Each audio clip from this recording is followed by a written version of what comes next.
You were born to win.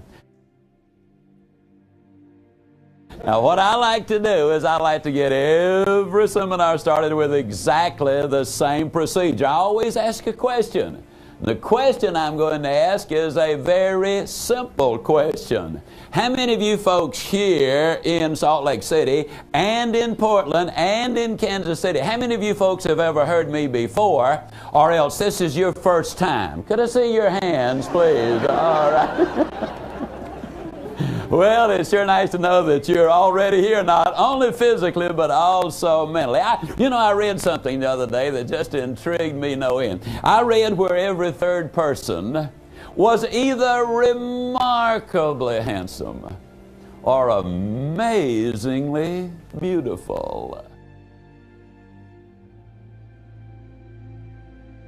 You were born to win.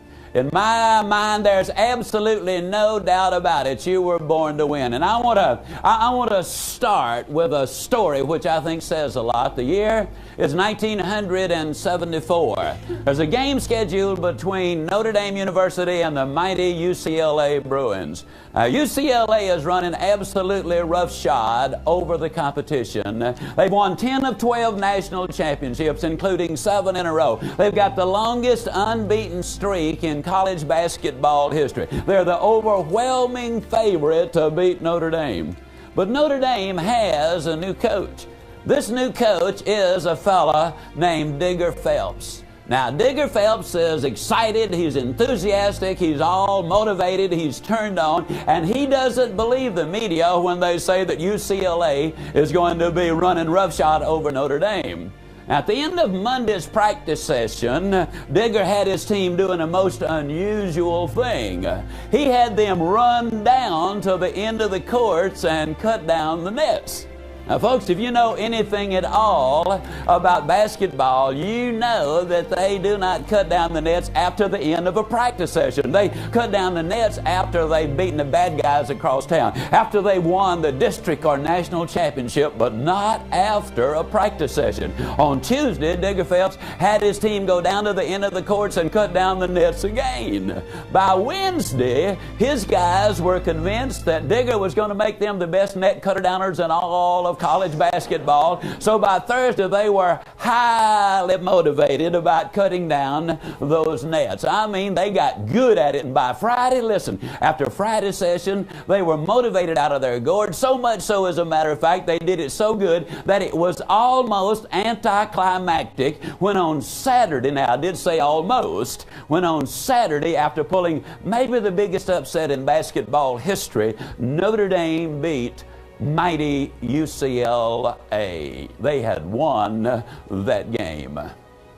Now, folks, you've got to know that I'm not going to have the audacity to stand here or maybe kneel here and tell you that the reason that Notre Dame won the game is because they had been practicing cutting down the nets all week long. But I will say this to you without any fear of error. That simply is this: you were born to win. But in order to be the winner you were born to be, you must plan to win, you've got to prepare to win, and you must expect to win. And if you don't plan to win, and if you don't prepare to win, then you have no legitimate reason for expecting to win. Whether you live in Salt Lake City, Portland, or Kansas City, you got to have a plan. Now, I want to emphasize something. Digger Phelps and his coaches put together a magnificent game plan. They worked hard all week long preparing for the game on Saturday. And then on Saturday, because they had planned to win and because they had prepared to win, they legitimately expected to win, and that is exactly what happened. That's what today is about. That's what this seminar is about. Planning to win and preparing to win and building within you that legitimate expectancy based on realistic observations, facts, and procedures, that if you'll take the first 2 steps, you have every right to expect to win and become the winner you were born to be.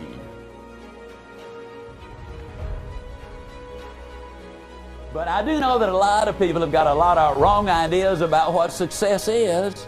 and about what it takes to be successful. Incidentally, I refer to my wife often, and when I talk about her, I simply call her the redhead. When I'm talking to her, it's Sugar Baby, and her name is Jean. I want to establish something here that's very important. Matter of fact, we'll build a seminar around 3 basic premises, and that simply is that you are what you are and where you are because of what's gone into your mind. Now, you can change what you are. You can change where you are by changing what goes into your mind. I want to emphasize that because that is an extraordinarily important part of what we go through.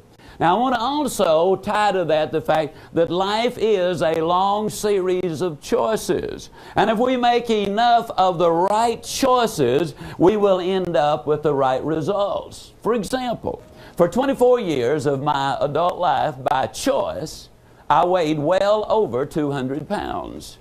Now, the reason I say by choice is simply because I have never accidentally eaten anything. It's always been by choice. And if I choose to eat too much today, then I have chosen to weigh too much tomorrow. If I choose to get drunk tonight, then I have chosen to feel miserable tomorrow. Every choice has an end result. Now, you see, we can choose what we put into our mind. And when we choose the right thing to put in our mind, we have chosen the right thinking. We then have chosen the right actions, and the right action produces winners, ladies and gentlemen. Let me share something with you to emphasize the importance of input and expectancy in your mind. We teach a seminar in Dallas. It's called Literally Born to Win. People come from all over the world to attend. We had a young man there a couple of years ago named Samuel Akwasi Sarpong. Now, he's from the Ashanti tribe in the nation of Ghana. In his land, they name the babies, the children, based on the day of the week on which they're born. The fact that his name was Akwasi, now they have a couple of other names too. The fact that his name was Akwasi indicates that he was born on Sunday. Now, that simply in his language means godly, gentle, kind, and peace-loving. By coincidence, this young man was a Christian minister. Those who are born on Wednesday are named Kwaku. Now, Kwaku means mean, violent, aggressive, quick-tempered. By the strangest of coincidences, over 50% of all of the crime committed in the nation of Ghana is committed by those who are born on Wednesday. Sociologists say the only explanation they have is the fact that an expectancy is set up in the minds of the parents. Can't you just visualize the scene? Mom and Dad get the good news. They're going to have a baby. Can't you hear them just talking? Well, boy, I'm sure glad we're going to have us a baby, but boy, I hope that kid doesn't get here on Wednesday. And then can't you imagine little Kwaku shows up, and the first time he drops the ball, can't you just hear old Dad saying, well, what do you expect? A kid was born on Wednesday. Expectancy, which is set up in the mind, is so critically important. Now, we all might laugh and say, yeah, but Zig, that was in the Ashanti tribe in Africa, thousands of miles away. Let me tell you something interesting about America. Did you know? According to Wendell Johnson in his book, People in Quandaries, that in America there's not a single full-blooded Indian on a reservation who stutters. That's right. Now here's another interesting little thing. In the Indian languages and dialects, there is not a word, nor is there a substitute word for stutter. And if there's not a word for stutter, how are you going to stutter? You kind of snicker a little bit and you say, well, that's kind of cute, Ziegler, but What's that dude trying to tell me? Here's what I'm trying to tell you. Words paint pictures. Then the mind goes to work to complete the picture. Now, that's the reason the words you use, the language you use are so important, because of those pictures. For example, think of the picture that's painted in the mind of a child when the parent calls him stupid. Do you really think that makes them any smarter? Or does it have exactly the opposite effect? You're absolutely right. Bill Glass, good friend of mine. Bill is the former All-Pro end for the Cleveland Browns. And Bill does a lot of work in the prisons in America today. And he says that over 90% of the men and women who are incarcerated in our prisons today were repeatedly told by their parents, one of these days, you are going to end up in jail. Well, ladies and gentlemen, thousands of years ago, the Bible said, as ye sow, so also shall you reap. Then the computer people came along in modern times and made it 100% negative. Garbage in, garbage out. Well, our seminar is a positive one, and so what I want to say to you is the same truth, and that is if you put the good stuff in, you're going to get the good stuff out. To me, that's exciting. You are what you are and where you are because of what's gone into your mind. You can change what you are. You can change where you are by changing what goes into your mind. I will say some things a number of times today because repetition is the mother of learning and it is the father of action, making it the architect of accomplishment. I just love what Dr. Tony Campola of Eastern College in Pennsylvania says. Dr. Campola says, and I'm absolutely in agreement with him, Dr. Campola says over and over that your past is important because it has brought you to where you are. But as important as your past is, as it relates to your present, it is not nearly as important as the way you see your future. You see, ladies and gentlemen, the way you see your future determines your thinking today. Your thinking today determines your performance today. And your performance today determines your future. But hey, did you hear what else Dr. Campola said? Dr. Campola said, look, I understand about your past. I understand that you've had a bankruptcy. I understand that you've had a failed marriage. I understand that you've been chemically dependent. I understand that you were abused as a child. I understand all of those things. But let me say it over and over and over. That is in the past. And I want to say this a number of times. Failure is an event. It is not a person. Think of all of the times that Babe Ruth struck out. Think of all the incomplete passes that Roger Staubach threw. Think of all the sales that a super salesperson has missed, whether they live here in Salt Lake or Portland or Kansas City or Yazoo City. We've missed a lot of sales. So what? Failure is an event. It is not a person.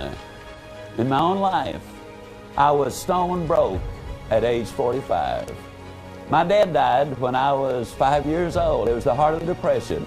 I'd worked hard all of my life. I had been selling on the street since I was 8 years old. I was milking cows by the time I was 8 years old. We survived only because we had a mother with an enormous amount of faith and the capacity for a lot of hard work, an enormous amount of wisdom. I was milking those cows at age 8, and I know we got some city slickers watching this, so let me tell you something about cows. They don't give milk. I mean, you got to fight for every drop. Now, I don't know what you can do with that information, but that's not my responsibility. My responsibility is to give you information, then you use it as you see fit. Let me tell you what my good friend John Maxwell from San Diego, California says.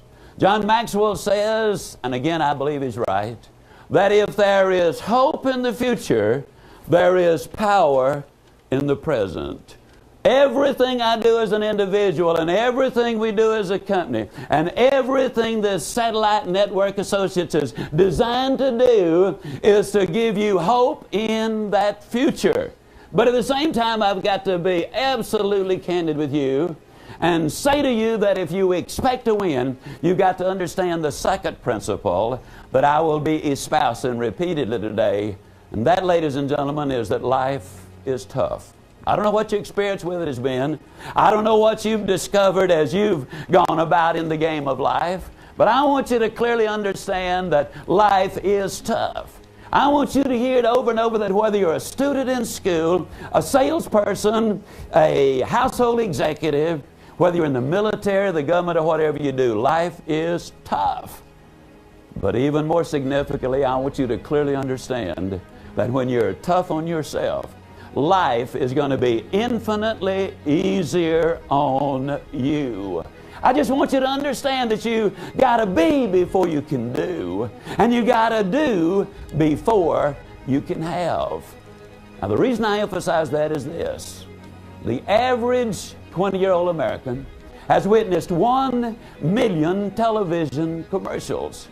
That's 50,000 a year. That's 1,000 a week. And those commercials, primarily 30 to 60 second ones, repeatedly say, you know, everything has a 30-second or a 60-second solution, but that's not what life is all about. The songs of today frequently sing, I want to be free. But folks, let me tell you something. You take the train off the tracks, it's absolutely free, but it cannot go anywhere. You take the steering wheel out of the automobile, it's under the direction and control of no one, but it can't go anywhere. Unless we take control, unless we set the direction in our life, then, ladies and gentlemen, if we do go anywhere, it's under the direction of someone else. This seminar primarily is going to share with you some thoughts as to how you can move to the top. But you got to understand, again, you got to be before you can do, and you got to do before you can have. Life is tough. I'll say it again, when you're tough on yourself, life is going to be infinitely easier on you. A lot of people are startled when I give them this next little bit of data. 175, according to USA Today, of the CEOs of the Fortune 500 companies were former United States Marines. 6 of the last 7 presidents of the United States served in the Navy. 26 of the presidents of the United States served in the military. Now, I want you to think with me for a moment. What is it that they teach in the military? Isn't it discipline, ladies and gentlemen? Don't they also teach responsibility? Don't they also teach leadership? See, a lot of people have seen some of those Paris Island boot camp scenes with a brutal drill sergeant, and they've gotten some incredibly erroneous ideas. But I can tell you, because of the things we do with the military, that is absolutely incorrect. In the military, they change their stations at least every 3 years. Now, in wartime, they change them far more often than that. As a matter of fact, sometimes almost immediately. And in the military, what that commander has to do, he has to integrate those people into the flow of the current base or operation. He has to inspire, instruct, train, and you name it. In order for that military commander to move up, he's got to have the ability to teach, train, develop, inspire, enthuse people under him. Now think about it. That's exactly what you've got to do in your life, almost regardless of what your job is. You got to be before you can do. You got to do before you can have. Now, folks, if you haven't figured me out yet, let me go ahead and fess up. I speak and write at the 7th grade, 3rd month level. Now, the reason I do that is by accident a few years ago, I discovered that if you kept it at that level, that even the college professors would be able to follow right along with you and understand what you are saying. And I just happen to believe they are people too. But as my good friend, Dr. Steve Franklin from Emory University, the college professor who gave me this little bit, had to say, you know, Zig, the great truths in life are the simple truths. He said, you don't need 3 moving parts and 4 syllables for something to be significant. Think about it for a moment, Zig. There are only 3 pure colors on the face of this earth. But look at what Michelangelo did with those 3 colors. There are only 10 digits, but look at what Einstein did with them. There are only 7 notes, but look what Chopin and Beethoven and Vivaldi did with those 7 notes.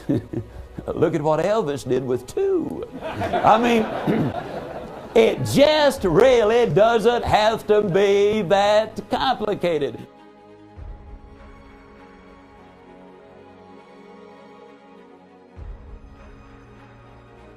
Let me say it again, ladies and gentlemen, life is tough. But when you're tough on yourself and keep it simple so that we can clearly understand it, then life can be enormously rewarding, tremendously exciting, but it's not necessarily going to be easy. You remember earlier, I said that for 24 years of my adult life, I weighed well over 200 pounds. 17 years ago, I got sick and tired of being sick and tired. So I got on a diet and exercise program. Up until then, my idea of exercise simply was to fill the tub, take a bath, pull the plug, and fight the current. I mean, you know, that was it. And any way you cut it, that's just not much of an exercise program. During the next 10 months, not only did I learn to hate jogging, but the truth is I learned to hate joggers. Now, I don't know what your experience with joggers have been, but let me tell you my experience with joggers. Every time I saw one, he's jumping up and down and saying, man, it makes you feel so good. Feel good? I was hurting and hating every step I could possibly take. I mean, I hated it, but I hated even more being sick and tired and not having the energy that I really needed. And so I stayed with it. How clearly I remember, for you good folks up in Portland, Oregon, that magnificent day there on Portland State University campus. It was high noon, had a seminar at 4. I was out there doing my running, and all of a sudden it dawned on me that the ground was flowing smoothly beneath my feet. I was breathing easily. That's the day I changed my vocabulary. Please don't miss this. Ladies and gentlemen, you don't pay the price for good health.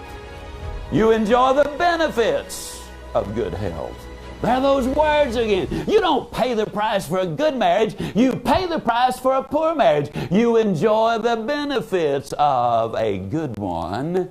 You don't pay the price for success. You pay the price for failure. You enjoy the benefits of success. 10 months I hurt. What's the bottom line? The bottom line is, on November the 30th, 1988, I went back to the Cooper Clinic in Dallas, Texas for my physical. While there, I stayed on the treadmill longer than any active player in the National Football League who has taken the test. And many, many, many of them have. I'm 63 years old. I have a resting heart rate of 49. I can outrun 98% of the college kids in America on a 5-mile run. I can do things I never could have dreamed of doing when I was 25 years old. I hurt for 10 months. I've had a ball for the last 17 years. I love to run. I've run with the temperature as much as 40 degrees below zero and the wind just blowing like crazy. Now you understand that is what was happening outside. I mean, surely you don't think for one moment I was out there in that stuff, do you? Don't want to mislead you.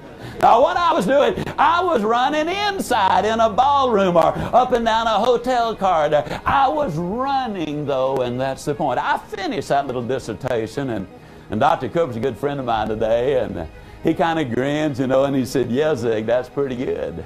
But so let me tell you about this 65-year-old lady who lives here in Dallas. Be glad to introduce you to her, Ziegler. She started jogging when she was 59 years old. She just finished her 10th marathon. 2 of them were 50 miles long. I picked myself up off the deck and he said, oh yeah, Zig, there's this little 14-year-old girl. She lives right here in Dallas, Zig. She stayed on the treadmill so much longer than you did. I'm not even going to tell you what it was. It would embarrass you if I did. Now, what's the point I'm making? It's a very important, very critical, very simple point. I am not bragging on Zig. I'm not bragging on the 65-year-old lady or the 14-year-old girl. What I am saying is that inside of you, physically and mentally and spiritually, there is an incredible potential just screaming to get out. So important that we understand that. Important that we understand, though, that it's not easy, but that if you discipline yourself to do the things you need to do, when you need to do them, the day's going to come when you can do the things you want to do, when you want to do them. A lot of times people say, well, Zig, I don't ever take my problems down to work. And ladies and gentlemen, that simply is not true. You might not talk about your problems at work, but believe me, you take those problems to work with you. And they dramatically affect your output, your productivity. The January 8th, 1990 edition of USA Today points out that managers of small businesses, when surveyed, felt that if there is marital trouble at home, 42% of those managers felt that had a dramatically negative impact on productivity. Only 27% thought that alcohol did, and 22% thought that drugs did. The relationship at home is important.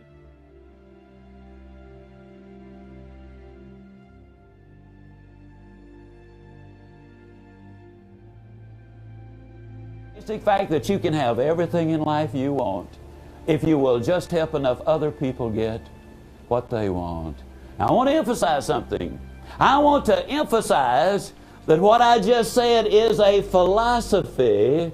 It is not a tactic.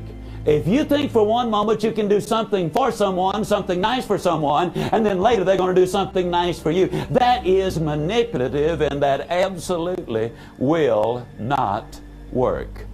Now the question is, what is it that people want in life?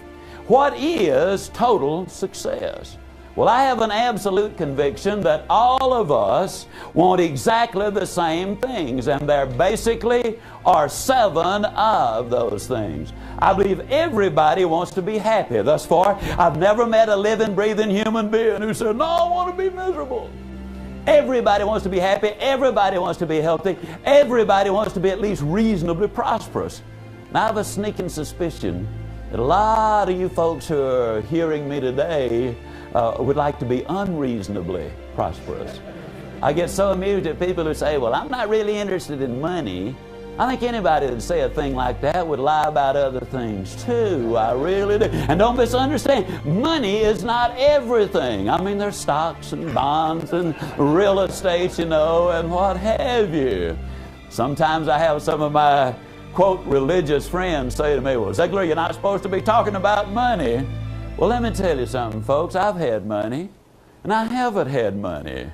It's better to have it. I can just tell you, it's better to have it. And let me remind you that the Good Samaritan never could have put that old boy up at the inn after he had been mugged if he hadn't gotten out there and earned himself some money before he could do it, okay? Everybody wants to be secure. Everybody wants to have friends. Everybody wants to have peace of mind. And everybody wants to have good family relationships. Now, what I'd like to do is I would like to just go back and touch on one of those, and that is everybody wants to be happy. Today, a lot of people confuse happiness and pleasure. I believe in pleasure too. Let me give you an example. I love desserts. I could eat good ice cream 3 times a day, 7 days a week, 365 days a year. I could actually do that and then eat something in between meals. That would give me much pleasure. But the question is, how happy would I be at 486 pounds? See what I'm getting at? Another simple example. I've never tried crack cocaine, or cocaine, never will. But scientifically speaking, let me tell you, a lot of people take it because they, quote, want to be happy. The interesting tragedy is this. If you take cocaine long enough, and for some people that's one time, it destroys the brain's capacity to reproduce dopamine and norepinephrine. And without those 2 chemicals in your body, which your brain naturally produces, without those 2 chemicals in your body, it is impossible to experience joy and happiness. Isn't that ironical? You take it to be happy, and then that destroys all chance of happiness. Ask yourself 3 basic questions every time you get ready to indulge in pleasure. Now, like I say, I believe in pleasure. As a matter of fact, I believe that if you don't have some pleasures, you can't be happy. But distinguish the important things. 3 questions. Number 1, can I repeat this pleasure indefinitely and be happy? Number 2, now this is kind of sneaky. Would I be willing for my mama to know I did it? Now, you know, when you answer that one, ladies and gentlemen, that'll keep you from doing a lot of things that get folks in trouble. And number 3, will this pleasure bring misery to someone else? It's just a fact of life. You cannot be happy on somebody else's misery. A couple of years ago, I had a young man in my office. I don't have a chance to do this very often, but his friend was concerned deeply about him because he literally was losing his family and was destroying his health in the process. And so he wanted me to see if I could persuade the young man about something important. So I talked to the young man, and in our conversation, he verified the fact that these are the things that he wanted. Wanted to be happy, wanted to be healthy, wanted to be at least reasonably prosperous and secure and have friends and peace of mind and a good family relationship. I said, in other words, if you had all of those, you'd consider yourself to be successful. He said, yes. Well, I knew that he had been modeling his life after a friend of his who was his boss, who had been enormously successful in his business. And so I asked him why he modeled his life after this young man. Incidentally, the guy in my office was 22. His hero was 27. I asked why he admired him so much. He said, well, he's just so successful. So after we defined success, then I asked him the question. I said, tell me, how happy is your friend? And he looked at me and he said, well, I can't say for sure. I can tell you he has ulcers. Well, I said, you know, you get ulcers not because of what you eat, but because of what's eating you. So that would indicate that he is really not very happy, wouldn't he? He said, yeah, it sure would. I said, well, let's go ahead and give him a failing grade on happiness. Now, since his health is being destroyed there with those ulcers, I said, that indicates he's not very healthy, doesn't he? He said, yeah. I said, well, that also tells us that he really doesn't have peace of mind, doesn't it? He said, yeah. I said, well, let's give him a failing grade on that. Then I pointed out to the young man, I asked him one question, we get 3 failing grades because of it. I said, tell me about his prosperity. And he said, well, he's doing extremely well. I said, okay, let's give him on that one a plus mark. He said, okay. I said, tell me about his security. How financially secure is he? And he said, well, as far as I know, he's very secure. And I said, well, interestingly enough, we just had 2 billionaire brothers here in Dallas to declare for bankruptcy. Does he compare to them? He said, no way. I said, we had another man worth $500 million. He just declared for bankruptcy. Does he compare that? He said, oh, no. I said, okay, we had another one worth $100 million. And these literally all came right together. I said, how does he compare with that? And he said, well, he doesn't compare with that very favorably. I said, in other words, we would have to put a question mark after whether or not he was secure. And he said, yeah, we would. I said, tell me about his friends. And he said, well, he doesn't have any except me, and I'm not really his friend. I just happen to admire him. I said, okay, we're going to give him a failing grade on that one then. Then tell me about his family. And he said, well, his wife's divorcing him. Well, I said, we got to give him a failing grade on that one then, don't we? He said, yeah, we do. And I said, well, let me ask you a question. Of the 7 things you want in life, your hero flunked out on 5 of them and's got a question mark after another. And I asked him this question, and I want to ask every person who ever will see this, whether it's today or 10 years from today, I want to ask you the same question. Would you swap places with this guy? You see, ladies and gentlemen, you don't have to swap places with him. Did a study, the May 1989 issue of Psychology Today did a study, or reported on a study, of 1,139 CEOs of the Fortune 2000 companies. Average income, $356,000. 90% of them exercise regularly. Most of them can tell you their cholesterol level. Less than 10% of them smoke, and their number 1 priority is their family. Now, what am I saying? I'm saying that when you go for standard of living first, that doesn't necessarily mean your quality of life is going to improve. But I can tell you, based on my own life and based on the lives of literally thousands of other people whom I've read and studied, if you go for quality of life first, standard of living is invariably going to go up. Tom Peters in his book points out simply this basic fact.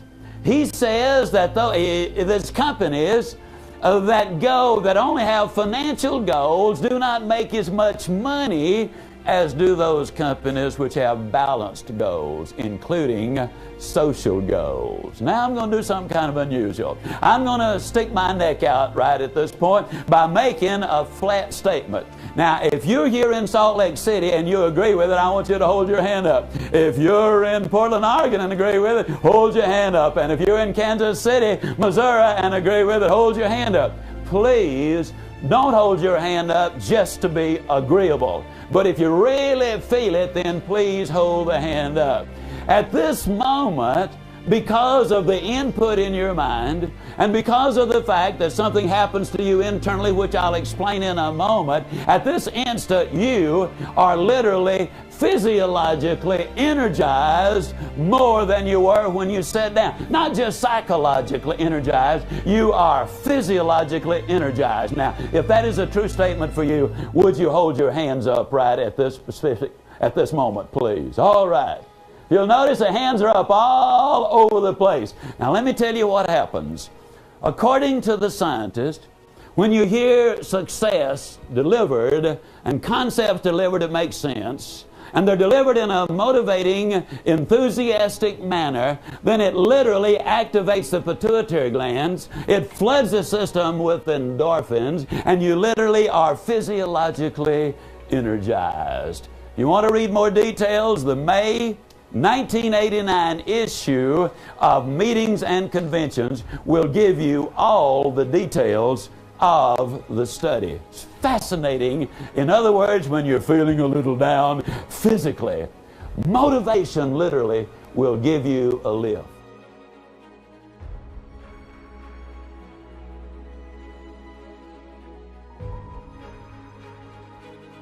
Imagine, if you will, that when you go to work tomorrow, they will ask you or say to you, we now have got a new boss, or your boss has just been promoted, and we want you to choose your new supervisor boss. We want you to come up with every quality you want this supervisor boss to have. So with that in mind, I want you here in Salt Lake City, I want those of you in Portland, I want those of you in Kansas City to start thinking about those dream qualities. And as you call out those qualities, we are going to program them in so we can get a composite of what that dream employee looks like. Now, I want you also to keep this in mind. You must take notes as you do this. You must take the notes. Now, what I want you to do, starting right here in Salt Lake City, I want you to call the qualities out loud so that we will be able to draw a picture of this dream employee, this dream employer. That's what I want you to do, okay? What's the first dream quality that you think about? Integrity. That is number one here in Salt Lake City, all right? Give me another one. Loyalty, okay? You want somebody who's loyal. Give me another one. Dependability, all right, put that one down. Positive mental attitude. We've got, I believe that's integrity, dependable, loyalty, and a positive mental attitude. We need two more right here in Salt Lake. Somebody who is honest, absolutely. Number 5 was honesty. Number 6. Somebody who is fair. Okay. Now what we're going to do is we're going to go up to Portland, Oregon. Let's hear it loud and clear in Portland. What's one of the qualities we're going to need from you? Enthusiastic. Enthusiastic. Okay, boy, that is so important. Number 2. Interested. Somebody who is interested in what they are doing. Interested in you as a person. Number 3. Good judgment. Somebody with judgment. Okay, good old common horse sense, which is nothing but good, stable knowledge, is it? Ran that one past somebody, but that's okay. Okay, now we got judgment. Give me another one. Hardworking. Somebody who's hardworking. Oh, is that important? You know, a lot of people quit looking for work as soon as they find a job. And you can't be like this old boy down home. Somebody asked him how long he'd been working for his company, and he said, ever since they threatened to fire me. So that's not the one you want. Okay, need 2 more from up in Portland. What are they? Motivated. Somebody who is motivated. Absolutely. 1 more from Portland. Self-directed. Somebody with direction or goals. Absolutely.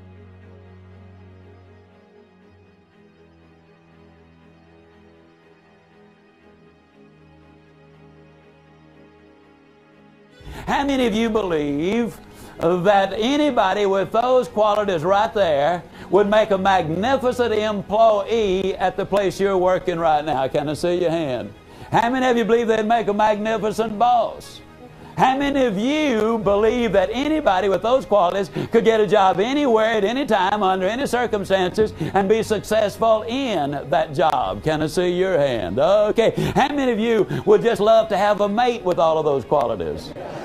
How many of you would love to have kids with all of those qualities? All right. How many of you would love to have all of those qualities? All right. How many of you believe that if you had all of those qualities, you could take the job you've got right now doing exactly what you're doing and move right up to the top in that job? Can I see your hand? If you had all of those qualities right there.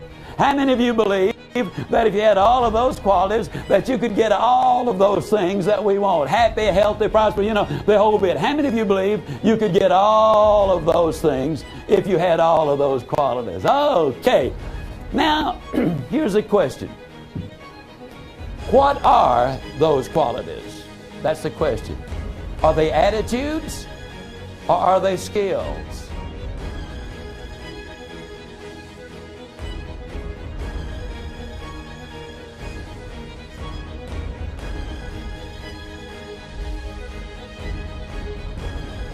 Of the educators who see this, everybody else really ought to feel pretty good about it, shouldn't they? But educators don't feel good at the moment, but everybody else ought to feel real good. You see, we've identified what success is. We have identified what it takes to be successful. We agreed that if we had these qualities, we could really be there. And we have found out the culprit in our country. It's those educators. Isn't it wonderful, ladies and gentlemen, to be able to point the finger of blame at somebody else and say, it's your fault, it's her fault, it's his fault? Isn't that marvelous? All the time I thought it's my fault, and now I realize it's somebody else's fault. But folks, here's a basic problem. When you got one finger pointed that way, there are exactly 3 times that many fingers pointed right back this way. Let me ask you a question. In the area where you live, How many hours a day do the kids go to school? In the area where you live, how many hours a day do the kids go to school? Somebody would just speak up, please. 6, somebody said 7, somebody said 5. Would you be willing to concentrate, or would you be willing to compromise rather and say 6 hours a day? Would that be a fair average? Okay, 6 hours a day the kids go to school. How many days a year do they go to school? 180. Okay, that means simply that the kids are in school 1,080 hours a year. Now, in the area you live, how many hours are there in the year? Okay, very good. Same as in Texas. That is 8,760. And what that means basically is this. The kids are in school 1,080 hours a year. They are at home 7,680 hours a year. And mom and dad had those kids 40,000 hours before the teacher ever saw them. Now, how many of you believe, considering that mom and dad should assume some of the responsibility for teaching those marvelous qualities of success? Can I see your hands, please? Okay. How many of you believe that mom and dad should acquire some of these qualities before they start teaching them? Can I see your hand? As a matter of fact, what do you call a person who practices one thing and preaches another? Hypocrite. And you know what a hypocrite is? That's just a fellow who simply is not himself on Sunday. Okay? We can understand that, all right? How many of you believe we'd really have something in America if we taught these at home initially and then reinforced them in school? Wouldn't that be wonderful? Now, a lot of people say, but wait a minute, Zig, those are values, and you can't teach values in school. My friend, that is all we really teach. We teach values, everything, in every way about life. We teach them. We really do. Let me ask you a question. Whose values are these? Who gave me the words? You did, okay. Whose values are they? Whose kids are they? Okay, whose schools are they? Now think about it. Can you think of any reason why you should not be teaching your kids your values in your schools? Let me tell you a fact of life. I've been beating the bushes for 43 years. Not once in my 63 years. Not once in my entire lifetime have I ever had an employer say to me, well, Zig, I really appreciate you sending that young lady to me for an interview. But Zig, we couldn't use anybody like her in our company. Why, you realize she has integrity, is completely dependable, is absolutely honest, is tremendously enthusiastic, has tremendous judgment, is highly motivated. No, Zig, we couldn't use anybody like that. You know what they've told me 10,000 times? You send me somebody with those basic qualities, and I'll teach them how to run the gizmo that manufactures the widgets. Send me those qualities, and I'll teach them the other. Now, I want to emphasize a point. That's the place you start, folks. When you have those qualities, amazing things happen. Now, if you want to be a physician, you still got to go to medical school and learn medicine. If you want to be a dentist, you still got to go to dental school. If you want to be an accountant, you still got to study that.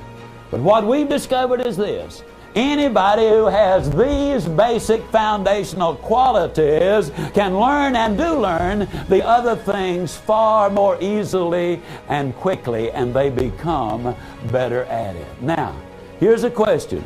I keep using a specific word. I keep saying teach, teach, teach. Can you actually teach this kind of thing? How many of you believe you can teach integrity? Can I see your hands? How many of you believe that you can teach dependability? How many of you believe you can teach honesty?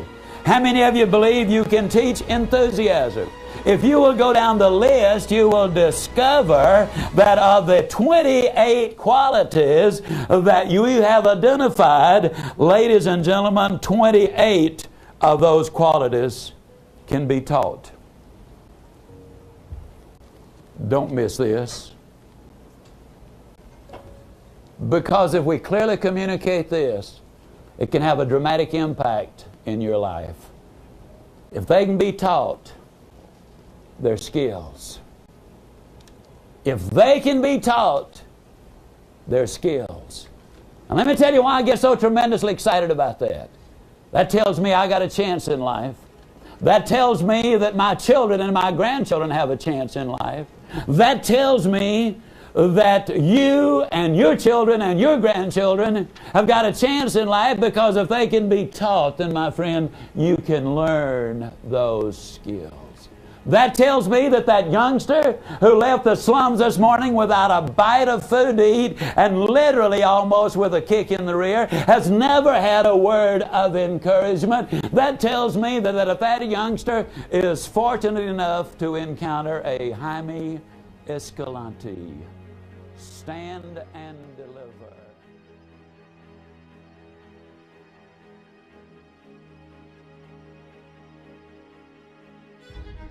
Mexican community.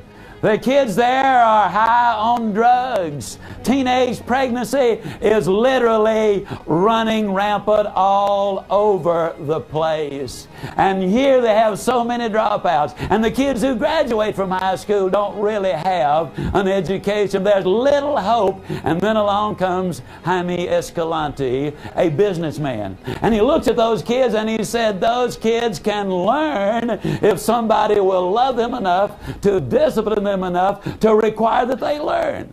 A Gallup poll revealed that 90% of our graduating seniors wish that their parents and their teachers loved them enough to discipline them to do the things they need to do and expected them to do more.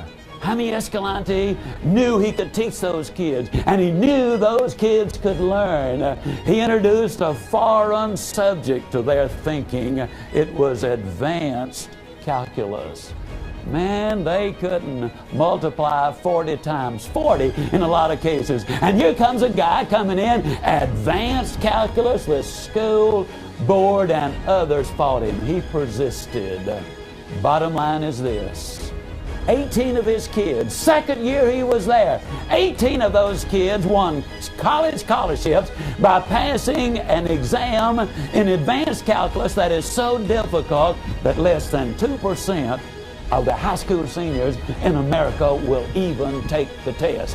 And 7 years later, 85% of those kids are professionals. Let me say it again. Failure is an event.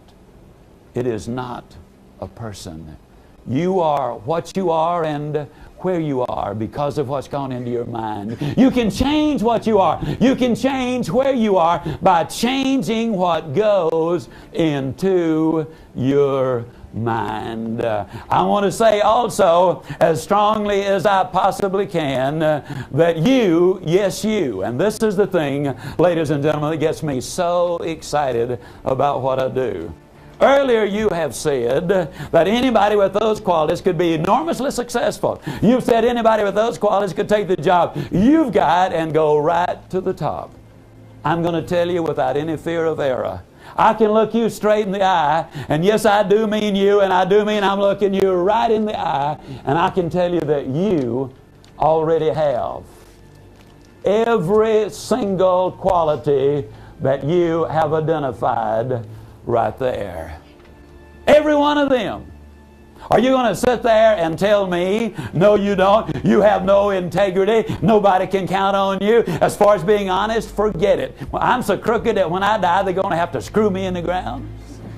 Are you going to sit there and say, hard work, man, I'm so lazy I wouldn't hit a lick at a snake? You have got, my friend, some of every one of these qualities. Now, you are pitifully, woefully short in many of them, as are all of us. But let me say it again. You're what you are and where you are because of what's gone into your mind. You can change what you are. You can change where you are by changing what goes into your mind. You might have a little argument there and say, but Zig, me? Man, if I had all of those qualities, I would be doing so many things. I wouldn't be sitting here listening to you. I'd already have it made, man. Not necessarily. Year's 1901. It's down in Beaumont, Texas. A man is having to sell part of his property to feed his family. There's a depression on. There is a drought on. An oil company came to him one day and said, "Sir, we believe there might be oil on your property. Let us drill for it. And if we discover any oil, we will pay you royalties on every single barrel that is pumped out." Well, the man had absolutely nothing to lose. He had a tremendous amount to gain. So he said, "Let's do it." Well, in those days, the derricks were made out of wood. And when they brought in a gusher, it literally destroyed the derrick. And the greater the destruction, the greater the excitement, because that indicated an enormous amount of oil underneath. When this oil well came in, it came in with such force that it literally destroyed the derrick, blew it into 1,000 pieces, and for the next 11 days, in excess of 100,000 barrels of oil per day were pumped out of that oil well. Most productive oil well in history. That was Spindletop. The man became an instant multi-millionaire. Or did he? You see, the reality is this. He had been a multi-millionaire ever since he had acquired the property. But until they discovered the oil and brought it to the surface and took it to the marketplace and cashed it in, it literally had no value. My friend, please hear this. You see, the reality is you have some of all of these qualities. I can say that again without any fear of error. But I also will say this to you, that until and unless you recognize and accept that fact, then there's not going to be the use of those qualities that will enable you to be the complete success you are capable of being. There's a beautiful lady. She lives in Dallas, Texas. She has an IQ of 141. When she was a teenager, she was literally a traffic stopper. She'll still slow traffic down, incidentally, quite a bit. She's an outstanding conversationalist. She can talk with you in great depth about a dozen different subjects. But until a few years ago, had you asked her to describe herself to you, she would have said, "I am fat, dumb, and ugly." Ladies and gentlemen, we got to be honest.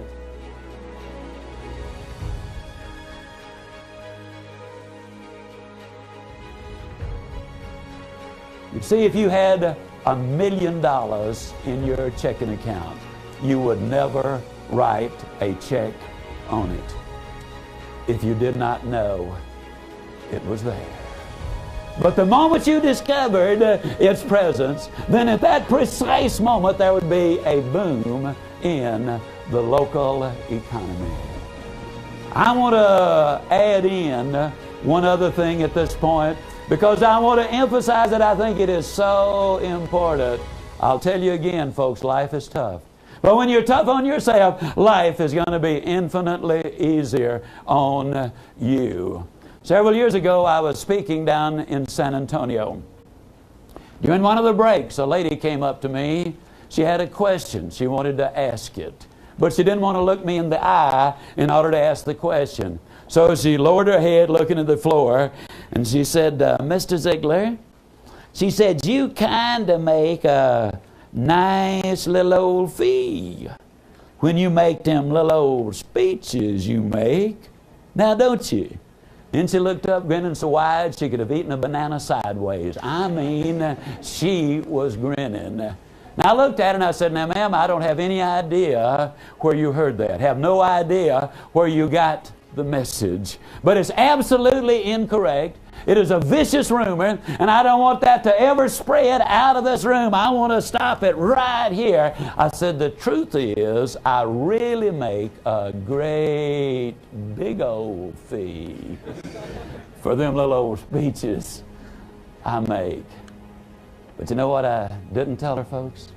I didn't tell her the number of times that I've spoken to the Lions and the JCs and the Rotaries for no fee.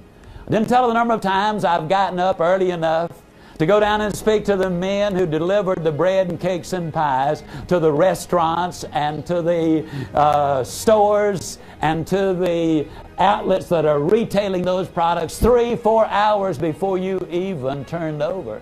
I didn't tell the number of times I've been into schools and prisons and halfway houses and drug rehab centers. The number of times I have spoken to vacuum cleaner and cookware and real estate and life insurance companies. The number of times I've driven 50 miles, 100 miles, 200 miles on 3 different occasions to speak to a dozen people free, and then have to drive back that night, my expense, because I did not have enough money to pay the motel bill. But I did those things because I honestly believed I had something to say. I did those things because I knew in my own heart and mind that if I were ever going to be paid for saying what I had to say, that I not only had to say something that had value, but I had to say it in a way that they would be able to accept the message.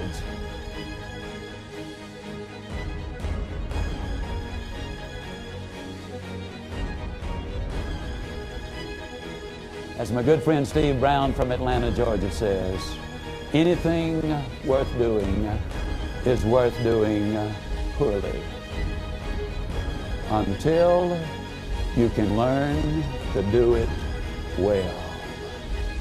Now think about that.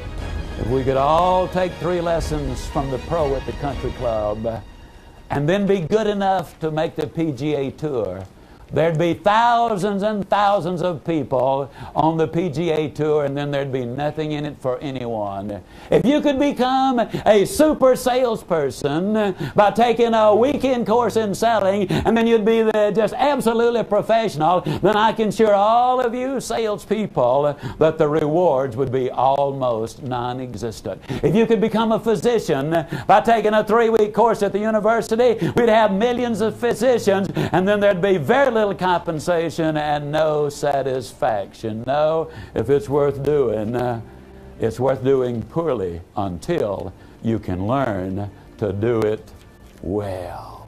Never making the same mistake again, learning from each one, getting better and better, understanding always that failure is an event, it is not a person.